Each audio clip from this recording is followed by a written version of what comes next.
तुम अकेले ऐसे व्यक्ति हो जो मुझसे पहले आते हो और सबसे बाद में जाते हो। तुम्हारा परिचय? भीमराव अंबेडकर। आखिर हम मिल ही गए। प्रोफेसर सेलिगमैन तुम्हारे बारे में काफ़ी बातें करते हैं। मैं लजपत राय। बाहर चलकर थोड़ी गुफ्तगू हो जाए। अंबेडकर स्वतंत्रता संग्राम। ओह आई एम सॉरी, मैं अपने बारे में बताना तो भूल ही गया। आपको कौन नहीं जानता सर? प्रोफेसर सेलिगमैन उस इकोनॉमिक्स थीसिस की बड़ी तारीफ करते हैं जो तुम उनके लिए लिख रहे हो। हमें इस संघर्ष में तुम जैसे नौजवानों की जरूरत है। अंबेडकर, ये समय बड़ी उथल पुथल का है। महायुद्ध ने ब्रिटेन को ख़त्म कर दिया है, हमें इसका फ़ायदा उठाना चाहिए। तुम्हें तो पता होगा, तिलक ने हिंदुस्तान में होम रूल लीग शुरू किया और मैंने अपना संघर्ष यहाँ से जारी रखा है। अंग्रेज़ देश से निकाल सकते हैं लेकिन मुझे हरा नहीं सकते। कल हमने यहाँ एक मीटिंग रखी हुई है। आई एम सॉरी, मैं नहीं आ सकूंगा। मैं यहाँ महाराज की स्कॉलरशिप पे पढ़ रहा हूँ, बड़ौदा स्टेट के। इसलिए मेरा फर्ज बनता है कि मैं अपनी पढ़ाई पे ध्यान दूँ। आपसे मिलकर खुशी हुई।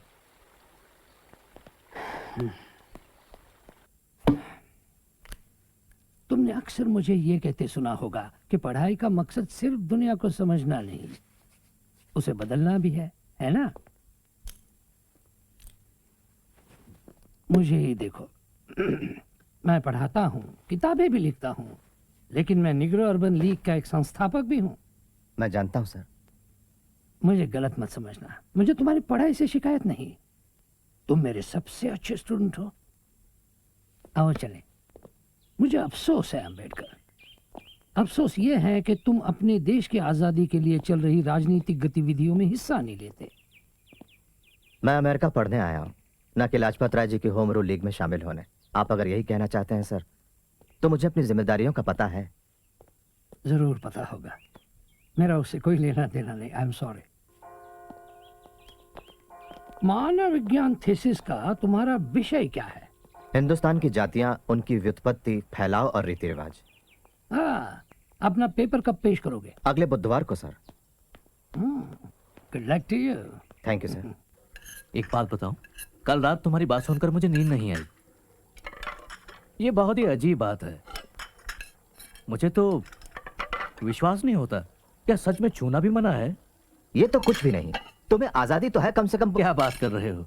हाँ, इसे आजादी कहते हैं? बातें कम करो, पूरा काम 2 घंटे में खत्म करना है, जल्दी करो। Big big.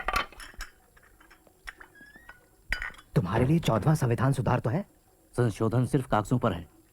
तुम तो हिंदुस्तानी होते हुए भी कोलंबिया यूनिवर्सिटी में पढ़ सकते हो, लेकिन मैं अमेरिकन होते हुए भी वहां नहीं पढ़ सकता, चाहे मुझ में कितना भी हुनर, कितनी भी काबिलियत क्यों ना हो। देखो, ये संविधान सिर्फ कागजों पर ही अच्छा लगता है। असलियत में काला आदमी काला होता है और गोरा गोरा, और दोनों कभी एक नहीं हो सकते। तो तुम रडियार्ड किपलिंग पढ़ते हो? क्या किताबें सिर्फ तुम ही पढ़ते हो? अरे काले निगरो, मैं तुम्हें सबक सिखाऊंगा। मैंने कुछ नहीं किया। अगर तुमने किसी गौरी औरत की तरफ आंख उठाकर भी देखा तो मैं तुम्हें मार डालूंगा। उस लड़की को मैंने नहीं छेड़ा। झूठे मक्कार, मैं तुम्हारी आंखें फोड़ डालूंगा। तुम समझते क्या हो अपने आप को? काले निकम्मे, चल भाग यहाँ से, निकल यहाँ से, दफा हो जा, चल भाग। मनु का कहना है, शूद्र का एकमात्र धर्म है ब्राह्मण, क्षत्रिय, वैश्य, इनकी विनीत भाव से सेवा करना। शूद्र को धन जमा करने का अधिकार नहीं है, भले ही वो इसके लिए सक्षम हो, क्योंकि शूद्र के धन जमा करने से अन्य जातियों को दुख पहुंचता है। रामू जी, दे दो उसको, पैसे ले लो जी।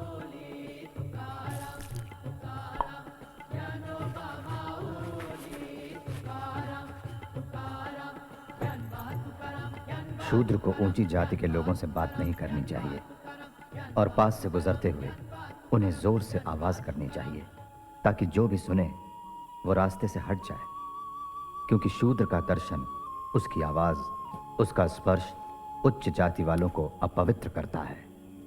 नहीं चाहिए तुम्हारे गंदे पैसे, जाओ दूर हो जाओ, जाओ। इस लड़के को लगता है चूंकि इसका बाप सूबेदार मेजर है, तुम इसके बाल काटोगे। अरे सूबेदार हो या मेजर, महार तो महारी है। अगर तुम भैंस के बाल काट सकते हो तो तुम भैंस, गधे और कुत्तों से भी बदतर हो। सवर्णों को चाहिए कि वो कभी भी शूद्रों के सामने वेदों का उच्चारण ना करें। अगर कोई शूद्र वेदों को सुन लेता है तो उसके कानों में शीशा पिघलाकर डलवा देना चाहिए। अगर वे वेद का उच्चारण करते हैं तो उनकी जिह्वा काट देनी चाहिए। विवाह विवाह मैंने तुम्हें संस्कृत लेने के लिए बोला था, फांसी क्यों ली? सर ने कहा कोई सच्चा ब्राह्मण मुझे संस्कृत पढ़ाकर वेद भाषा अपवित्र नहीं करेगा। लेकिन मैंने तुम्हें कहा था ना सीधे प्रिंसिपल के पास जाना। गया था, आपने कहा था बम्बई में सब कुछ ठीक होगा। रो मत, चुप हो जाओ, बंद करो रोना। बलि बकरे की दी जाती है, शेर की नहीं। रो मत, तुम सूबेदार मेजर खानदान के बच्चे हो, याद रखो।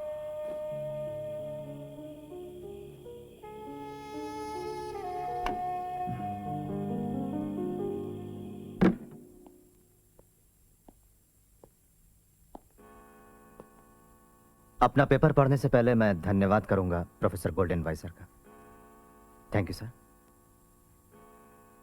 हिंदुस्तान में जाति प्रथा, आम हिंदू और यहां तक कि आम अमेरिकन भी हिंदुस्तान के गांवों की बात करते हुए गदगद हो जाते हैं। बहुत से लोग इस आदर्शवादी दृष्टिकोण को स्वीकार कर लेते हैं, इसलिए हिंदुस्तान के गांवों की असली तस्वीर पेश करना बेहतर होगा। सच तो यह है कि हिंदुस्तान के ग्रामीण समाज की कोई एक इकाई नहीं होती। इसके दो बड़े बड़े हिस्से हैं, एक सवर्ण और दूसरे अछूत।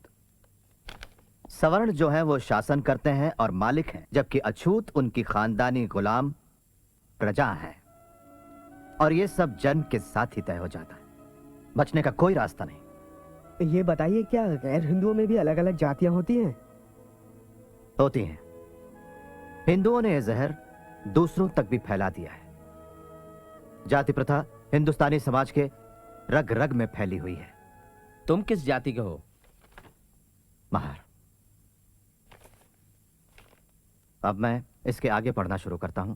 From Naval Bhathena and friends, Ambedkar की कामयाबी के नाम। कामयाबी के नाम। AA, PhD, और सिर्फ 3 साल में। और हम गधे लोग अभी तक लड़ रहे हैं BA से।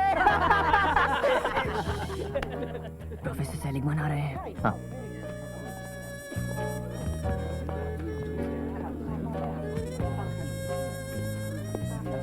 सर, अम्बेडकर प्रोफेसर वेब के लिए खत देने आया था। आपने क्यों तकलीफ की? तुम्हारा ग्लास कहाँ है? मैं नहीं पीता sir. Such a nice boy. तुम्हारी थीसिस पूरी हो जाए तो मुझे जरूर बताना। प्रस्तावना मैं लिख रहा हूँ, ये मत भूलना। नहीं तो किसी लंदन वाले को पकड़ लोगे। Give me your answer due. I'm half crazy over the love of you. Lajpat Rai शायद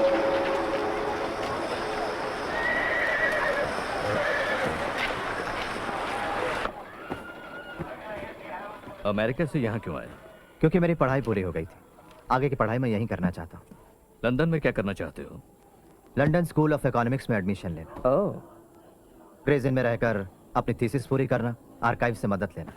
हाँ, और बैरिस्टर भी बनना चाहता हूँ। बस यहाँ और कुछ? 1.5 गुना दिमाग पाया है जनाब ने।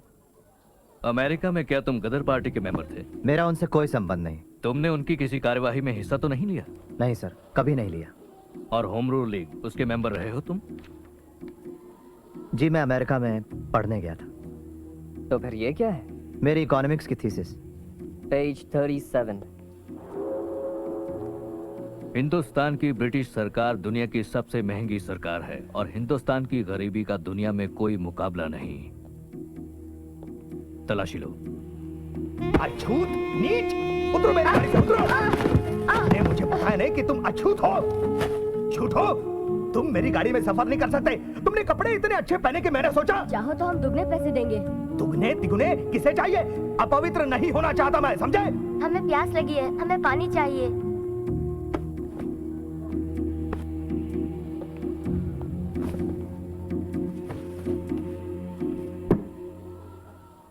Welcome to London.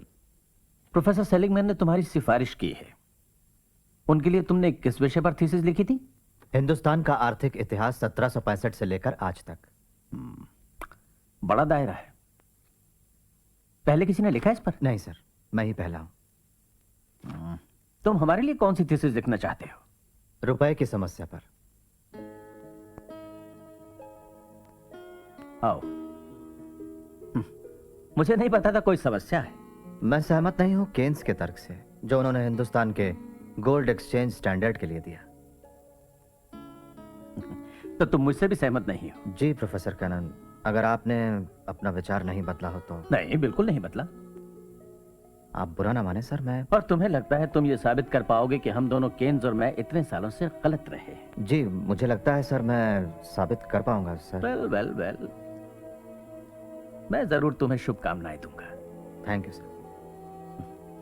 मुझे तुम्हारी समीक्षा का बेसब्री से इंतजार रहेगा।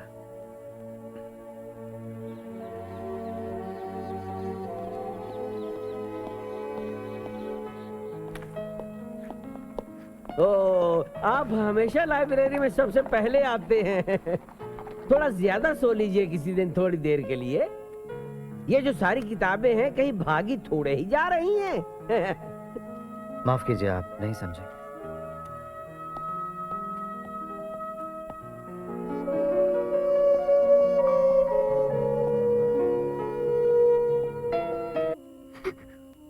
वो बहुत बीमार था, इलाज के लिए पैसे नहीं थे। हमारे लिए अपनी पढ़ाई का नुकसान मत करना, तबीयत का ख्याल रखना। यहाँ सभी आपको याद करते हैं। प्रिय रामू, गंगाधर के लिए मैं बहुत उदास हूं। उसके बिना जिंदगी दर्द भरी होने वाली है, खासतौर से तुम्हारी, क्योंकि तुम उसकी मां हो। मैं तुम्हें बहुत थोड़े से पैसे भेज पाता हूं, इसलिए तुम्हें दूसरों के घरों में बर्तन मांजने पड़ते हैं, गोबर उठाना और लकड़ी चुनना पड़ता है। तुम्हारे साथ ऐसा करने के लिए मुझे अपने आप से नफरत होती है। और यहां लंदन में लड़ाई की वजह से मेरी भी जिंदगी कठिन है।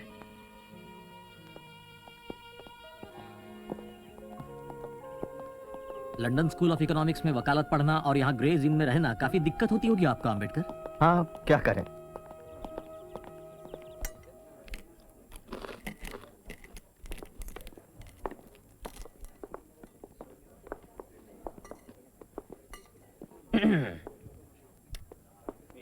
मेरे दोस्त मेरी बात पर यकीन नहीं कर रहे, इसलिए आप इन्हें बताइए, क्या ये सही नहीं कि हिंदुस्तानी अपने दाएं हाथ से खाना खाते हैं क्योंकि वो बाएं हाथ से अपने पीछे की सफाई करते हैं? क्यों? क्या ये बात सही है कि अंग्रेज हफ्ते में एक ही बार नहाते हैं? वैसे हो सकता है कि ये अफवाह हो। नहीं, मुझे नहीं लगता कि ये बात सही होगी। मेरे प्यारे दोस्त, मैं तुम्हें याद दिला दूं कि तुम हमारे देश में एक मेहमान हो। आपकी मेहमान नवाजी का भी जवाब नहीं।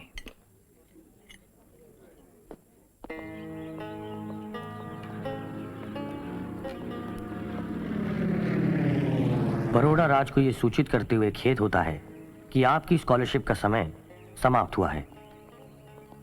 बंद पत्र के अनुसार आपको तुरंत ही हिंदुस्तान